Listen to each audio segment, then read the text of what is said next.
Bueno, está muy alto, ¿no? ¿Sí? Vale. Como sabéis, hay grandes personajes en el Antiguo Testamento, ¿verdad? Todos tenemos en mente muchos grandes personajes del Antiguo Testamento y muchos de ellos, sus vidas, sus propias personas funcionan como un tipo que hace referencia a algo superior que se iba a cumplir en el Nuevo Testamento. Y no solo de una manera ilustrativa, sino hasta cierto punto incluso profética. Por ejemplo, Adán es un tipo de Jesús. Pero Adán falló en el huerto. No podía comer de un solo árbol. Tenía todo. Pero había uno del que no podía, y de aquel fue. Y la dio. Jesús es el nuevo Adán.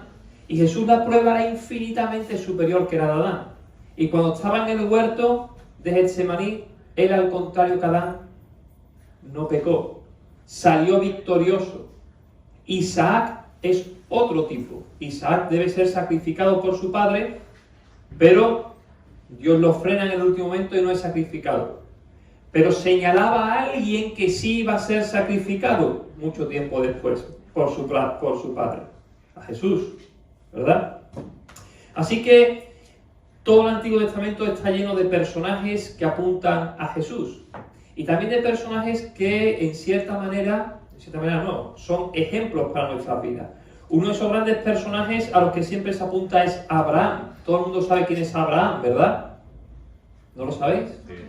Vale, bien, el padre de la fe ha dicho alguien por ahí, muy bien, muy bien.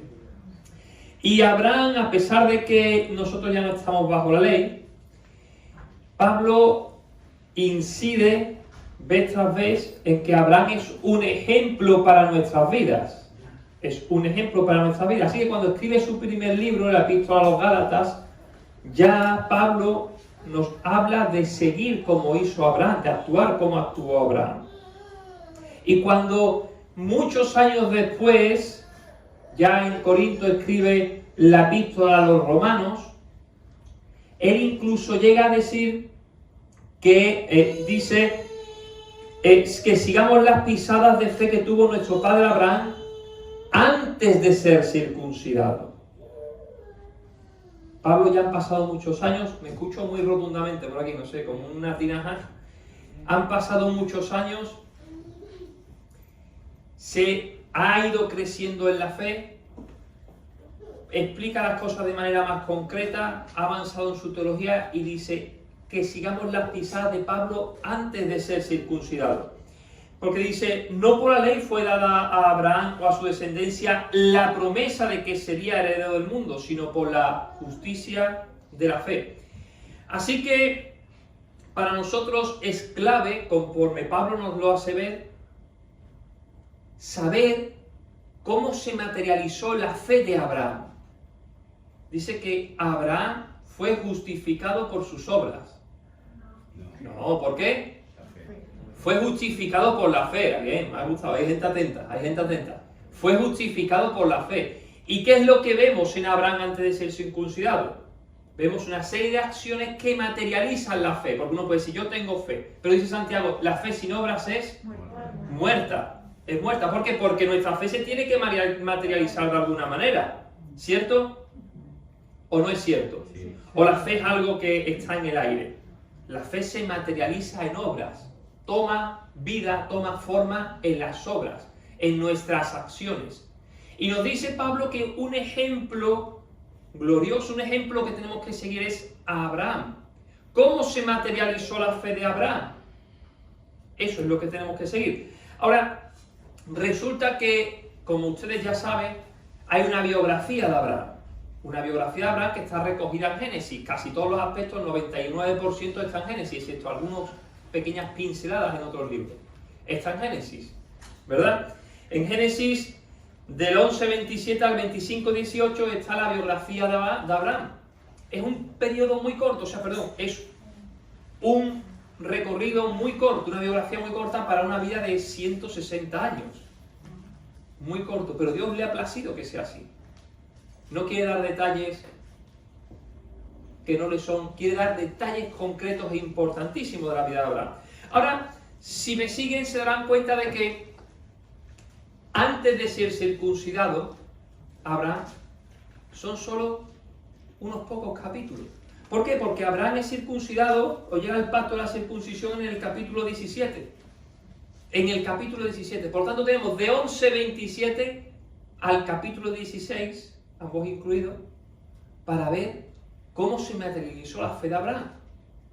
Y esos pocos capítulos, esos poquísimos capítulos, de los cuales tienen que quitar el capítulo 16, porque es la metedura de pata de Abraham con Agar, ¿verdad? Esos 3 capítulos y medio, 4 capítulos, porque 11:27 es ese final del capítulo 11, que es la genealogía de Tarek, ¿vale? 12, 13, 14 y 15, en los cuales está también la metedura de pata de Abraham cuando va a Egipto. Ahí es donde Pablo nos dice que veamos, que observemos cómo Abraham materializó o le dio forma a su fe en esos pocos capítulos. Fijaros qué poquito, ¿verdad? Por una vida tan larga. Pues para Pablo esos capítulos son clave para entender cómo la fe debe tomar forma. Así que hoy les invito a comprobar, a comenzar a andar como anduvo Abraham. Y lo primero que vemos es que Abraham salió de Ur. Y Ur es una ciudad, seguramente sería una ciudad importante, era una ciudad importante, y seguramente allí lo tenía todo Abraham. Había hecho su vida, estaba su familia, con lo cual lo tenía todo. Y Dios le dice que se vaya a otro lugar. ¿Y qué hace Abraham? Se marcha. Y se marcha porque Abraham lo tiene ya todo fijado. Mira, te voy a dar una casa, te voy a dar esto, te voy a dar... No, se va ¿cómo? ¿Por qué se va? Se va por fe. Muy bien, gracias Juan. Se va en fe. Y va con él su padre, porque es el pater familia. Pero Dios le había hablado a Tarek, su padre. No, ¿a quién le habló? A Abraham. ¿Le había hablado a Harán, su hermano? No, ¿a quién le habló? A Abraham. ¿Le habló a su sobrino Lot? No, ¿a quién le habló? A Abraham. ¿Le habló a su mujer Sarai? No, ¿a quién le habló? A Abraham. Yo me pongo en la piel de Sarai. Voy a ser un poco femenina hoy. Yo me pongo en la piel de Sarai. Y Sarai diría, vale, Abraham, te ha hablado, pero mira, es que aquí tengo... ¿Dónde me vas a llevar? ¿A bañarme en el Golfo Pérsico? ¿Me vas a comprar una jugar? ¿Qué es lo que te ha dicho Dios? Y no, Dios me ha dicho que nos vayamos de nómadas 1000 y pico de kilómetros andando por el desierto. ¿Cómo? No sería fácil, ¿verdad? Ahora resulta que en ese viaje va Tarek. Y Abraham se tiene que quedar en mitad del camino en una ciudad que se llama Harán. Y pasan los años. Tarek es un familiar, es su padre. Y Abraham es obediente a su padre. Pero muchas veces nosotros arrastramos también a Tarek en nuestras vidas. Y no llegamos a cumplir el propósito tal y como estaba encaminado porque nos frenamos. Nos frenamos porque arrastramos cosas. Y Tarek ha de morir. Abraham tiene que esperar a que Tarek fallezca. Y fallece Tarek y entonces Abraham continúa su camino. Y dice el autor de Hebreos, dice, por la fe Abraham, siendo llamado, ¿qué dice? ¿Alguien se acuerda? Siendo llamado, ¿qué hizo Abraham? ¿Qué dijo? Sí, pero por la fe Abraham, siendo llamado, ¿qué dice? Obedeció. Repita esta palabra, obedeció. Obedeció. Por la fe, obedeció. Si no obedeces, ¿qué es lo que no hay? No hay fe. No te engañes a ti mismo. Si no obedeces, no hay fe. Cuando hay fe, ¿qué haces? Obedeces. ¿Por qué? Porque si el que me habla es Dios, soy muy tonto si no obedezco. Si el que me habla es Dios, el Dios que todo lo sabe, que todo lo puede, todopoderoso, omnisciente, seré sumamente tonto si no obedezco. ¿O no es cierto? Ahora, si no obedezco, es porque yo no creo en ese Dios. Yo puedo creer que, bueno, que hay un Dios y puedo venir aquí y puedo levantar las manos y puedo decir aleluya, gloria a Dios. Pero me toma a Dios como si fuese un ídolo. Y ay Señor, sí, aleluya, amén, quítame este problema, quiero un trabajo que me gane tanto dinero y quiero tal y tal y tal. Y salgo y hago lo que me da la gana y no soy obediente. ¿Cómo estoy considerando a Dios? como un ídolo. ¿Y es Dios un ídolo? No. ¿O es Dios? ¿Qué es lo que es Dios para ti? Por la fe Abraham obedeció. ¿Por la fe tú obedeces o por la fe te lo tomas todo, como se dice en mi tierra, como el pito de un sereno? Un sereno es alguien que no es policía, que antiguamente había en las ciudades y que de noche pitaba para que la gente venga a la hora de esa casa. Y la gente se ríe. ¡Ah! Te lo tomas como el pito de un sereno. ¿Cómo te lo tomas? Dice, ¿por qué me llamáis Señor, Señor, y no hacéis lo que yo os digo? Todo aquel que viene a mí y oye mis palabras y las, ¿qué dice? Y las hace, os indicaré quién es semejante. Semejante es al hombre que al edificar una casa cavó y ahondó y puso su fundamento sobre la roca. Y cuando vino una inundación, el río dio con ímpetu contra aquella casa, pero no la pudo mover, porque estaba fundada sobre la roca. Ahora, aquí la roca no es Cristo. La roca es la palabra. En este texto, ¿vale? En esta parábola, la roca es la palabra de Cristo. Estaba fundado en la roca, estaba cumpliendo, estaba siendo obediente a la palabra. Y dice, mas el que oyó y no lo hizo, semejante es al hombre o a la mujer que edificó su casa sobre tierra, sin fundamento, contra la cual el río dio con ímpetu y luego cayó, y fue grande la ruina de aquella casa. Ahora, mientras no vino río, mientras no vino inundación y estaba la casa sobre la arena, estaba en la hamaca allí tumbado.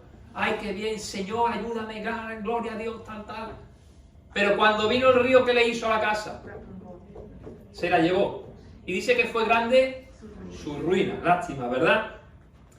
Ahora, hay muchas personas que se denominan cristianas. Si ustedes van a Andalucía, hay quienes hacen lo que quieren y cuando llega la Semana Santa van detrás de un paso y se dan latigazos, o se ponen una bola, o van con 4 cruces allí arrastrando los pies hasta hacerse sangre. Y uno que es cristiano, que está aquí, dice, hay que ver qué bárbaros son esos. Pero hace más o menos lo mismo, solo que de forma evangélica. Llega a la iglesia, ¿verdad? Está aquí en el culto, se pone de rodillas, ora, se conmueve, pero después no quiere cumplir lo que Dios dice. Y voy a ser un poco claro. Dice Pablo que presentemos nuestros miembros como instrumentos de justicia. Si usted no se cree que eso está en la Biblia, puede leer Romanos capítulo 6. Dice que presentemos nuestros miembros como nuestro cuerpo como miembros de justicia, nuestros miembros como instrumentos de justicia. ¿Qué quiere decir Pablo? ¿Que sí que estemos trabajando en los juzgados? No. Justicia es hacer lo correcto en el contexto bíblico. Está hacer lo justo, lo correcto, como instrumentos para hacer lo correcto. Y yo tengo diferentes miembros, tengo una mano, ¿verdad? Y mi mano me sirve para hacer lo correcto y lo incorrecto. ¿Pero qué debo hacer conforme a la palabra? ¿Qué debo hacer? Lo correcto. Tengo un codo, me sirve para hacer lo correcto. Tengo un pie, tengo una cadera, tengo muchos miembros. Pero usted también tiene un miembro que es un miembro genital. Ya algunos se han quedado, va a empezar a hablar de cosas muy raras. ¿Vale? No sé si usted sabe que un hombre y una mujer se distinguen porque tienen miembros genitales diferentes. ¿Vale? No tengo que decir el nombre de los miembros genitales, ¿verdad? De cada uno. ¿Lo estás presentando como instrumento de justicia? ¿Lo estás presentando como instrumento de justicia? ¿O vienes aquí, alabas, saltas y después te vas por ahí y te lías con una que no es tu esposa? ¿O te lías con uno que no es tu esposo? ¿Lo estás presentando como instrumento de justicia? Estás usándolo como instrumento de injusticia, de maldad. Entonces no llegues un día al cielo y digas, Señor, Señor, te va a decir, go a young in a lake, vete y salta en un río. En un lago, perdón. Hermanos, se han quedado muy serios, ¿verdad? Hermano, instrumento de justicia es que uses todos tú y cada uno de tus miembros, incluidos esos, de la manera que te marca la palabra de Dios. Y no dice que no disfrute, oye, disfruta del sexo todo lo que quieras con tu mujer. Y tu mujer disfruta del sexo todo lo que tú quieras con tu marido. Y no seas tonto, si tienes niños no tienes con quién dejarlo, hay un pastor y una pastora se puede quedar con los niños. ¿Verdad? Hay hermanos que no están en la alabanza porque se han ido a disfrutar de cosas que Dios les dio. Y han dejado a sus hijos por ahí. Ahora hay que hacer lo correcto. Sí, ríase, si no, no está mal reírse. Lo malo es que no es que se ría, lo malo es que salga fuera y haga lo que es incorrecto. Y se crea que eso le va a ser de libertad, cuando eso le está haciendo de esclavitud para usted. Le va a destrozar la vida. Hay mucha gente que se marcharon de las iglesias diciendo, es que son muy duros con el tema del sexo. Yo conozco una chica que se le habló, que pensó venir a la iglesia, le voy a usar de ejemplo, conozco muchos más. Cuando se le dijo el tema del sexo, ella dijo, no, yo ahora era adolescente, hago lo que quiero. Se quedó embarazada, abortó el hijo, qué lástima, abortó el hijo, y hoy está tirada. Se ha separado de su marido, tiene otro niño, y está viviendo prácticamente en la ruina. ¿Por qué? Porque fue desobediente, fue obediente. ¿La fe la lleva a obediencia? No, no la lleva a obediencia. Si yo hubiese sido obediente, no habría estado en ese marrón en el que está ahora. ¿Verdad? Así que lo primero que aprendemos es que de Abraham es que la fe conlleva obediencia. La fe conlleva obediencia. Ahora, usted puede haber metido muchas metiduras de pata. Yo he metido la pata más que usted seguro. A mi hijo muchas veces, o a mis hijos les tengo que repetir 16.000 veces las cosas. 16.000 veces. Y Sofía le cuesta mucho trabajo. Sofía, es tu cama. Es que papá, es que la sábana no sé hacerla. Sofía, es la cama. No, papá, es que tal y tal y tal. Sofía, es la cama. Está siendo desobediente. ¿A Abraham había que repetirle las cosas 16.000 veces? No, era obediente. Ahora, Dios sabe que a veces somos como niños, ¿verdad? Incluso aunque tengan 90 años, sigue siendo a veces un niño. Uno, ¿eh? Aunque tengan 99 años, sigue siendo un niño. Cuando llega a 100, igual ya empieza a ser un poquito maduro, ¿verdad? Y a veces nos tiene que repetir las cosas. Dice, y pasó Abraham por aquella tierra hasta el lugar de Siquem, capítulo 12, hasta el encino de Moré, y el cananeo estaba entonces en la tierra. Y apareció Jehová a Abraham, y le dijo, a tu descendencia daré esta tierra. Y edificó allí un altar a Jehová, quien le había aparecido. Luego se pasó de allí a un monte a oriente de Betel, y plantó su tienda teniendo a Betel al occidente, y ahí al oriente. Y edificó allí altar a Jehová, e invocó el nombre de Jehová. Y Abraham partió de allí caminando y yendo hacia el Negev. ¿Dónde vas, Abraham? Si se te ha parecido Dios, si estás en el lugar en el que tienes que estar, ¿dónde vas, Abraham? Y se va Abraham al Negev, al desierto, porque Abraham, bueno, estamos aquí, pero igual Sarai no está muy contenta, vamos a ver si... Y dice que entonces llegó una hambruna. Si estás en el lugar en el que tienes que estar, ¿dónde vas? Ven para acá, ¿dónde vas? Y llega una hambruna. ¿Y sabes lo que hace Abraham cuando está en el Negev, allá abajo, y hay una hambruna? ¿Sabes lo que hizo Abraham? En lugar de decir, quieto Abraham, que me he pasado de listo, voy a volver aquí se va a Egipto. ¿Y qué pasa en Egipto? Ya todos sabemos la historia, mete la pata, ¿verdad? Y hay muchos hermanos que meten la pata, que se van a Egipto. Y que incluso siguen la iglesia, pero están viviendo en Egipto, porque a uno le encanta vivir en Egipto, pero estar aquí a medias, ¿verdad? En ese desierto, en el Sinaí. Estoy aquí, pero estoy allí. Estoy aquí, pero estoy allí.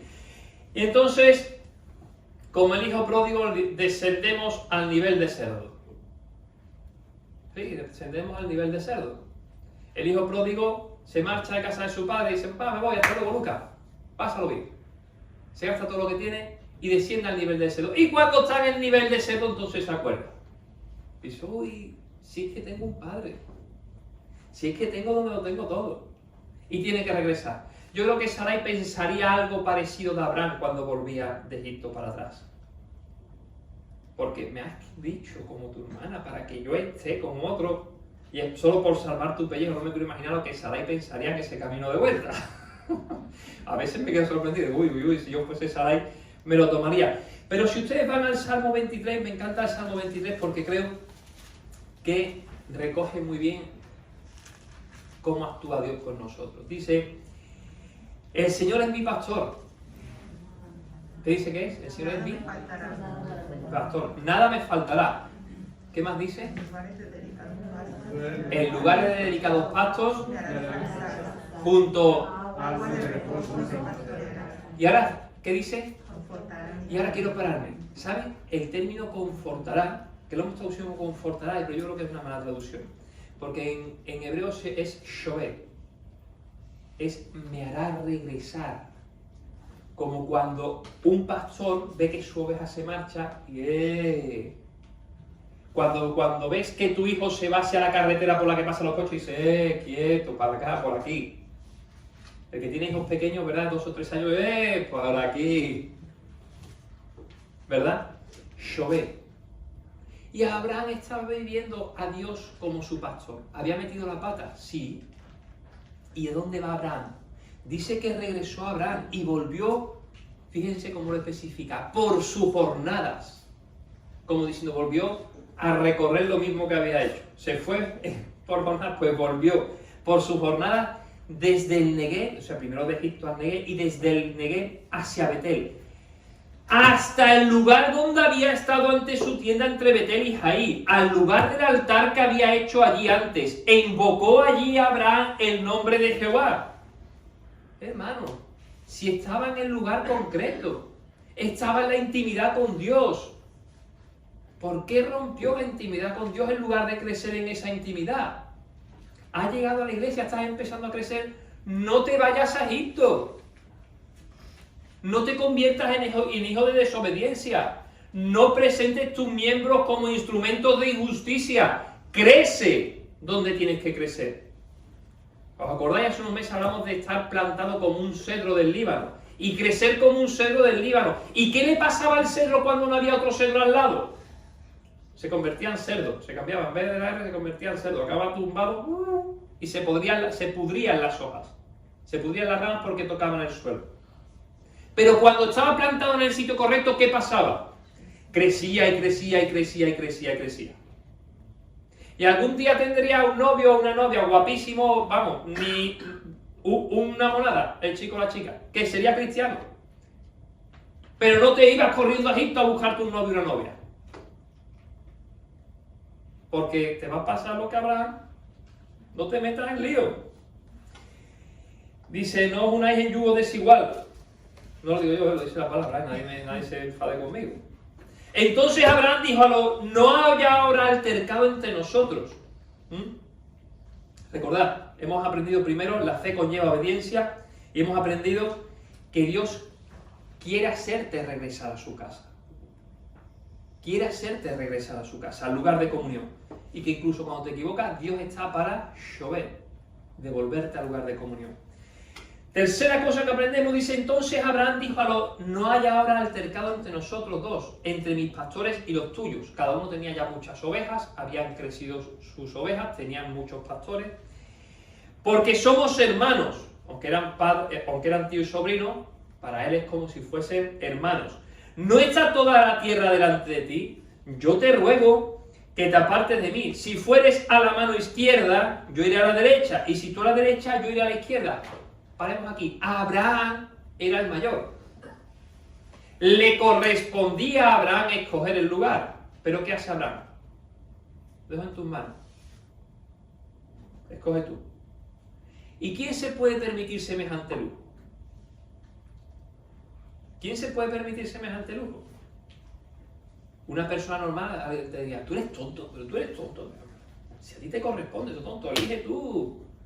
Si una madre que le dice a los hijos, no seas tonto, elige tú, que tú es quien te corresponde. ¿Qué hace Abraham? La fe. Solo una persona con una fe inquebrantable en Dios se permite un lujo de ese tipo. Porque sé en quién he confiado. Toma, decide tú. Ahora, tu fe es inquebrantable y te puedes permitir ese tipo de lujo, sabiendo que Dios no te va a fallar, sabiendo que a ti no te va a fallar nada. Otras personas matarían. Cuando yo decidí dejar mi plaza bombero, la gente decía, ¡tú eres tonto! ¿Por qué? Si yo sé que no me va a faltar nada. Ahora, uno pasa por momentos complicados, pero pasa aquí tanto en un sitio como en otro, ¿eh? Pero ¿sabes en quién estás? ¿Sabes en quién estás? Amén. ¿Amén? Y otras personas matarían por eso.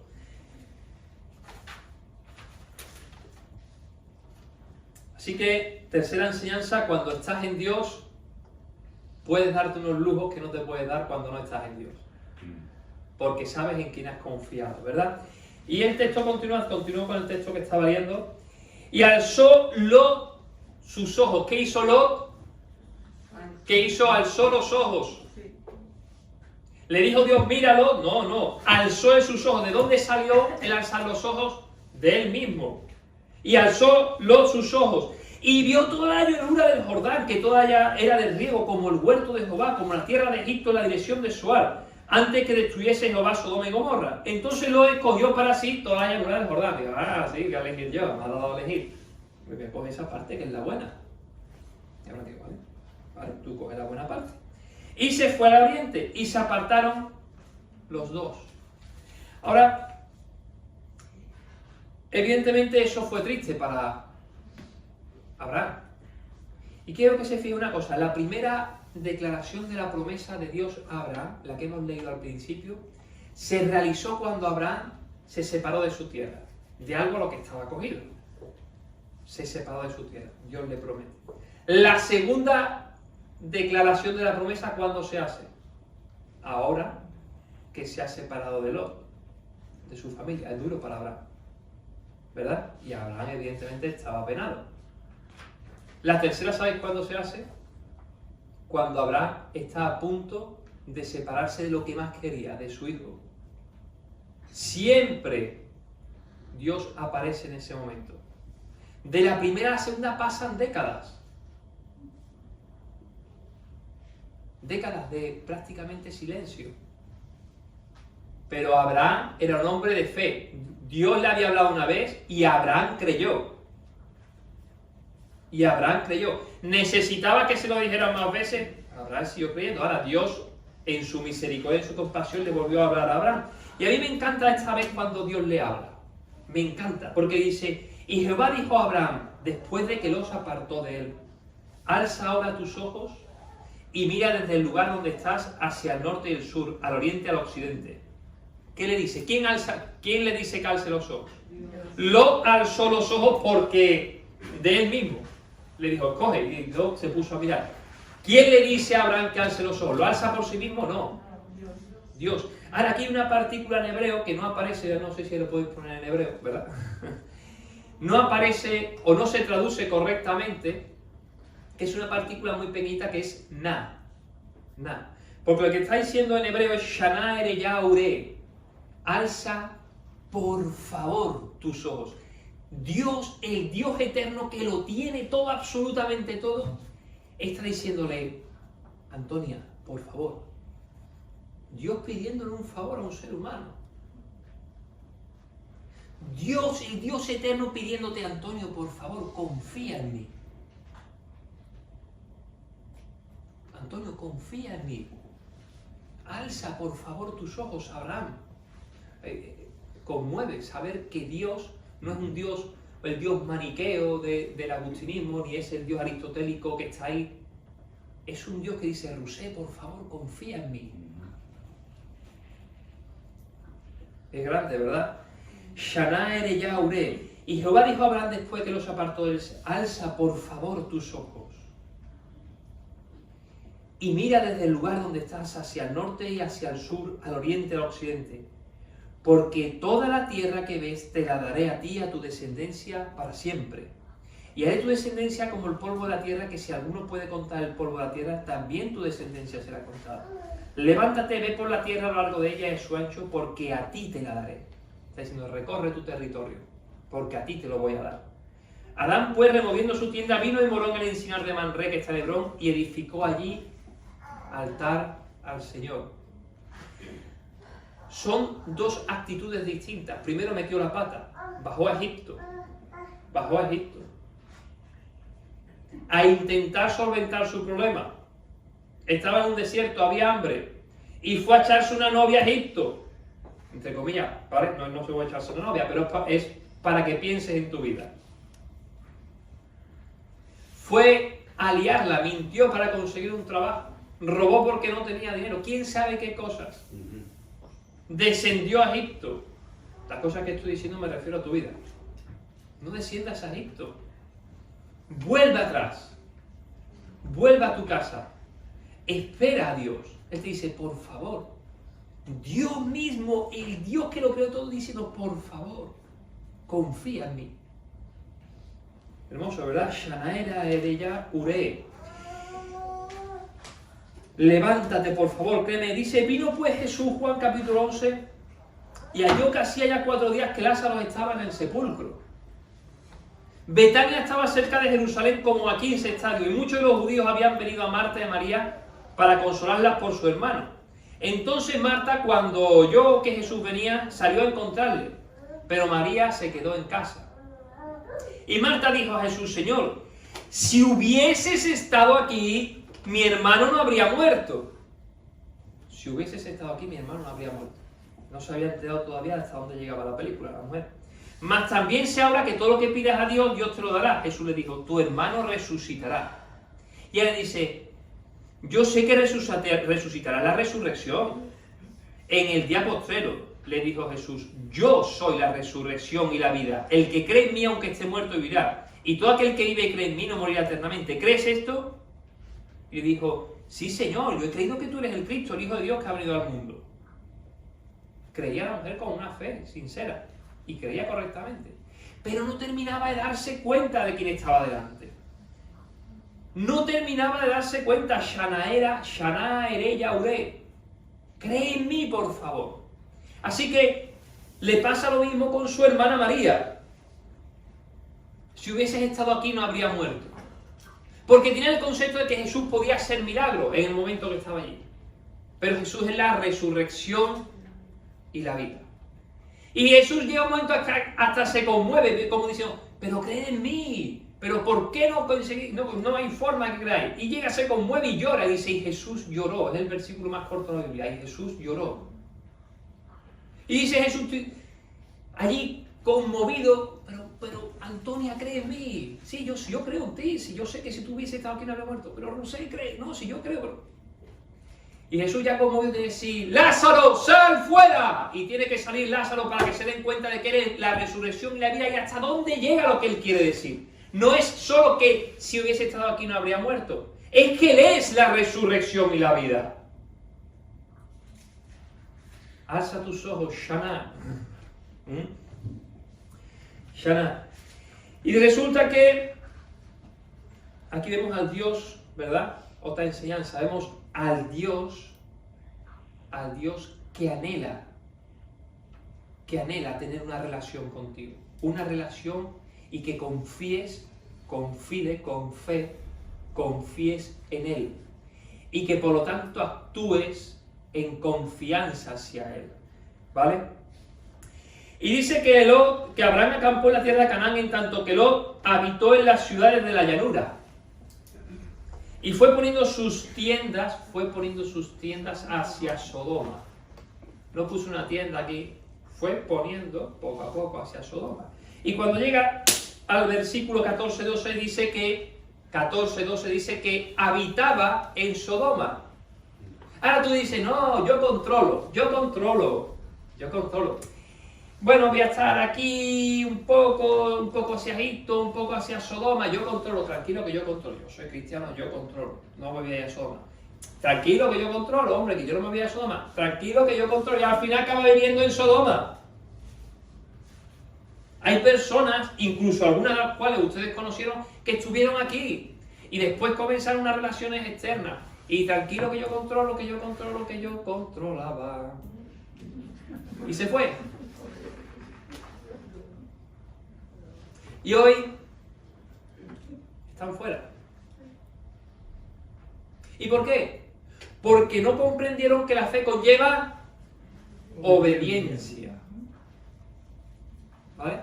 Obediencia. Si usted habla hoy de obediencia, la gente dice, no, hay que ser desobediente, rebelde, ¿verdad? Y se cree que eso es muy bonito, muy simpático. ¿Verdad? Bien. Así que ahí tenemos a Lot, que acaba viviendo en Sodoma. Y todos sabemos la historia de Lot. Lot se queda sin testimonio. Lot no rescata a nadie. No se es capaz de rescatar ni a sí mismo. Y sabemos que Lot no solo pierde todo lo que tenía, pierde a su esposa e incluso cuando tiene sus hijas hacen una barbaridad. Todos sabéis la historia, ¿verdad? Si no lo tenéis en la Biblia, ¿sabéis que está escrito en la Biblia? Lo podéis mirar. Hacen una barbaridad, ¿por qué? Por cumplir con lo que dice el mundo de su época. Hay que tener hijos. Y como no tienen, pues hacen una barbaridad. E igual hoy la gente cuando se separa, ¿qué es lo que hace? Es que en la universidad, en el instituto me dicen que tengo que ser gay, oye, y tengo que cumplir con esto. E inconscientemente quieren cumplir con lo que dice la sociedad. Y dejan el altar, el lugar del altar, y se van yendo hacia Sodoma.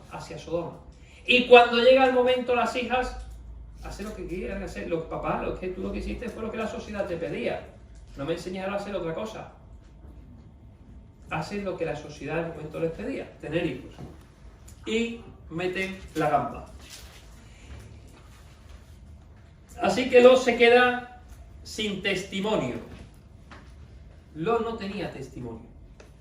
No fue capaz ni de salvarse a sí mismo. ¿Cómo iba a ser capaz de salvar a otros? ¿Cómo iba a ser capaz de salvar a otros? Pero estás a tiempo de volver a la comunión con Dios, de volver al lugar del altar, de salir de Egipto, de salir de Sodoma. Estás a tiempo.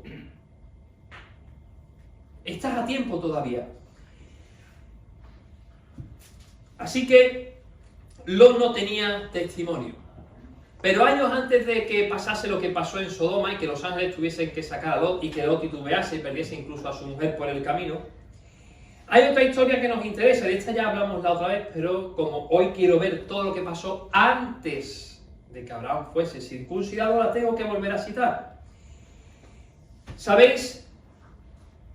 Resulta que una serie de reyes, lo tenéis en el capítulo 14, aconteció en los días de Amrafel, rey de Sinar, Arió, rey de Elasar, Kedorlaomer, rey de Elam, y Tidal, rey de Goín, que estos hicieron guerra contra Berá, rey de Sodoma, contra Birsá, rey de Gomorra, contra Sinad, rey de Admá, etcétera, etcétera, etcétera.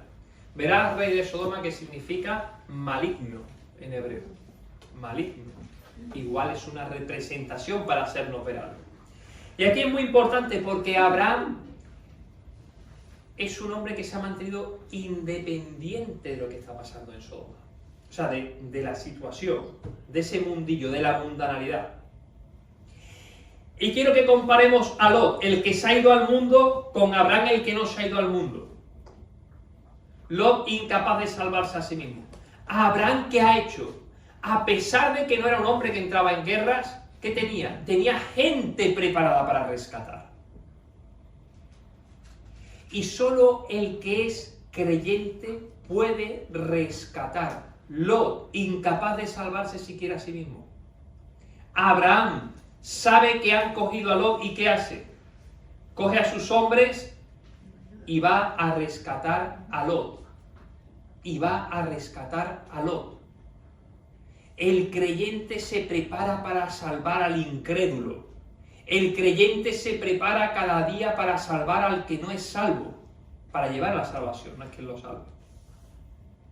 ¿Te estás preparando tú como creyente o te estás convirtiendo en un Lot? ¿Qué estás haciendo con tu vida? Abraham, un hombre de fe, ¿qué hace? Se prepara para salvar. Lot, un hombre que vive la fe a su manera. ¿Qué hace? Ni se preocupa por salvar. ¿En qué camino estás tú? ¿En el de Abraham o en el de Lot? ¿En qué camino? Decídelo. Y dice que alcanzaron a estas personas y los derrotaron cerca de Damasco. Y recogieron el botín. Y en el regreso se le aparece Melquisedec. Ya hemos hablado de a quién representa Melquisedec, ¿verdad? Sacerdote de Salem. Sacerdote dice del Elión, el Dios Altísimo. ¿Y qué le ofrece Melquisedec? Le ofrece pan y vino. Todos sabemos lo que representa el pan y el vino, ¿verdad? Todos sabemos lo que representa respecto a lo que iba a pasar unos 2000 años más tarde, respecto del pan y el vino.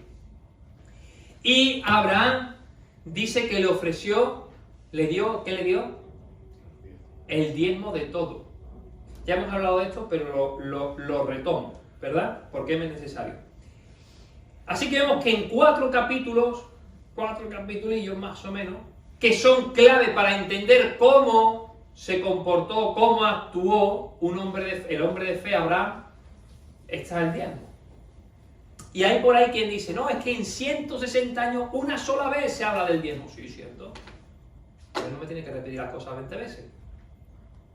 Dice entonces que Abraham no lo volvió a hacer. Y entonces usan la teología del silencio para tergiversar la importancia del texto. Y convertir el texto en lo que ya dije la otra vez, un chicle pegado en la silla. Y el texto no es un chicle pegado en la silla. El texto es sumamente importante. Sumamente importante. Tan importante que justo después de esto, en el capítulo 15 es cuando Dios cierra esta porción y le dice a Abraham, mira a los cielos y cuenta las estrellas si las puedes contar, y le dijo, así será tu descendencia. Y creyó Jehová y le fue contado por justicia. El clímax, el culmen de esa relación, creyó Abraham y le fue contado por justicia, es justo después. Así que Abraham va y le ofrece el diezmo de todo. Y dicen esta gente, no, es que como fue una sola vez, no se tiene que hacer. Bueno, pues, si nos basamos en la teología del silencio, podríamos decir que Abraham no tuvo hijos porque Dios no se lo hubiese dado. Es que nunca tuvo relaciones con su mujer. ¿Qué ve, Abraham? ¿Nunca tuviste relaciones con tu mujer? ¿Cómo vas a tener niños, Abraham? Es que nunca aparece en la Biblia. Teología del silencio. Ni como dijimos la otra vez, ¿verdad? Y era un superhéroe, no necesitaba ir al servicio a hacer pipi. Nunca va a aparecer en la Biblia. No nos podemos basar en la teología del silencio. Ahora, sí nos podemos basar en que estos capítulos al propio Pablo le dan una importancia vital para comprender. Y en tan poca porción de texto nos aparece un hecho clave, que es el diezmo. ¿Qué es el diezmo? Ahora dice, para terminar, para seguir con la tergiversación, dice, no, pero es que si os fijáis aquí aparece el término, lo podéis escuchar por internet, porque uno se repite uno al otro, se repiten todos ellos, ¿vale? Y tienen 20, 30 vídeos entre todos los que hay, y van repitiéndose uno a otro. Es que aquí se usa el término acrotime. Entonces empieza a hablar en Hebreos 7.2, dice que se usa el término acrotime. Y en Hebreos 7.2, si usted viene conmigo a Hebreos 7.2, dice, empiezo del principio, del 7.1, porque este Melquisedec, rey de Salem, sacerdote del Dios Altísimo, que salió a recibir a Abraham, que volvía de la derrota de los reyes y lo bendijo, a quien asimismo dio a Abraham los diezmos de todo. Entonces dice, claro, si aquí en 7.2 aparece el término acrotime, cuando dice a quien asimismo dio a Abraham los diezmos de todo, será que a quien asimismo dio a Abraham los acrotime de todo.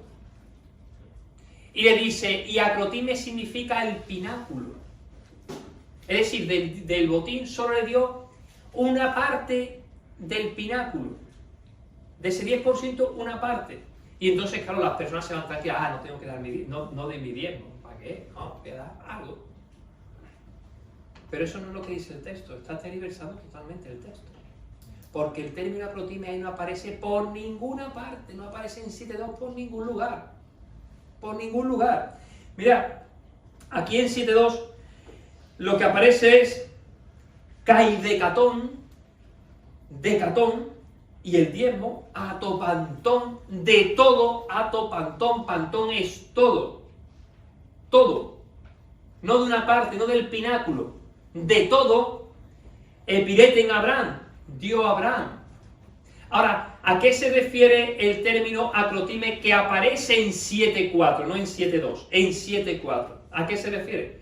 Se refiere a que Abraham, hoy eso nos queda, ya lo dije otra vez, no cogemos el concepto, porque hoy damos 10 euros son 10 euros, tienen un valor. Pero en aquella época no era así. Abraham divide el botín en 10 partes y dice, le voy a dar 10% del volumen.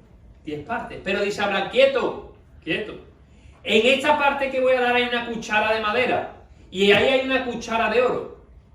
A la buena, a la que le voy a dar, voy a poner la cuchara de oro y la de madera la paso para allá.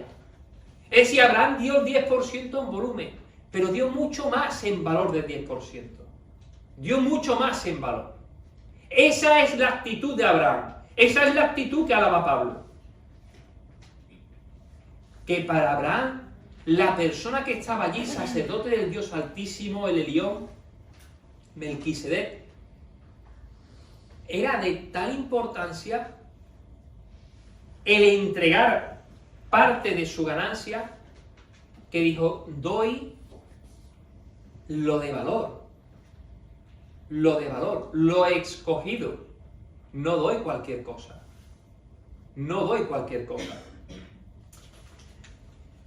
Hay un autor, ¿vale?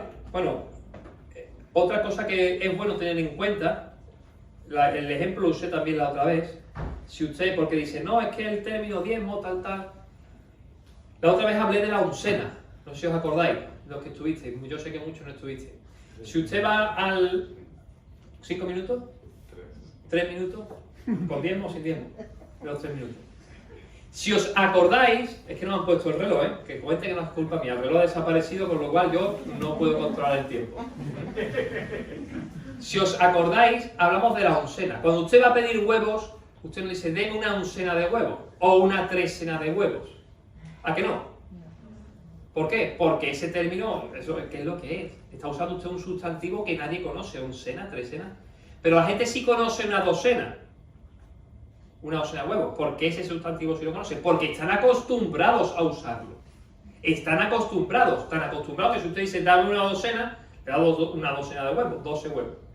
Y si usted dice, dame media docena, le da 6 huevos, porque están tan acostumbrados al concepto, al sustantivo docena, pero no conocen el sustantivo oncena, trecena o catorcena. Sí conocen quincena, ¿por qué? Porque estamos acostumbrados a dividir el mes en 2 partes, o decena, porque es el que usamos para 10, ¿verdad? Resulta que aquí Abraham está usando un sustantivo. No dice, dame 10 o la décima parte, sino el sustantivo. Diezmo. ¿Por qué? Porque era algo usual, que estaba acostumbrado culturalmente. Y yo lo consulté con una persona, un hermano que es doctor en hebreo, y me dijo que efectivamente, ¿vale? Los judíos estaban, dice literalmente, podemos decir que el diezmo era una costumbre de aquel tiempo y de aquella zona para situaciones de este tipo. Era una costumbre del tiempo. Y ya hablaremos otros días de Jacob y demás, ¿verdad? A muchos que les encanta criticarlos, pero era una costumbre. Ahora, una persona que conoció o que estuvo muy cercano a los primeros apóstoles, es de tercera generación, se llamaba Ireneo de Lyon, ¿verdad? Que por tanto estuvo cercano a los discípulos de los discípulos, dice, los judíos estaban obligados a pagar los diezmos con regularidad. Nosotros no estamos obligados a pagar el diezmo. No estamos obligados a pagar el diezmo. ¿Vale? Si usted va a los estatutos, verá que nosotros no tenemos el diezmo en los estatutos, no es una obligación. Dice, los cristianos que tienen libertad asignan todas sus posesiones al Señor y no otorgan gratuitamente las porciones menores de sus bienes, ya que tienen la esperanza de cosas mayores. Así que, ¿qué es lo que estaba diciendo Ireneo? Estaba diciendo, no diezmes como en la ley. Los de la ley daban sus porciones menores. Nosotros hacemos como Abraham, damos lo importante, lo mayor, lo que sale de corazón. ¿Por qué? Porque tenemos cosas mayores. Si en la ley daban el 10%, ¿tú qué tienes que dar? ¿El 10%? ¿Tú qué debes de dar? Ahora que Jesús ha muerto por ti. Ahora que Jesús ha derramado su sangre por ti. Es que sigues sin comprender, sin tener la fe y comprender cuál es la grandeza de lo que Dios ha hecho por ti.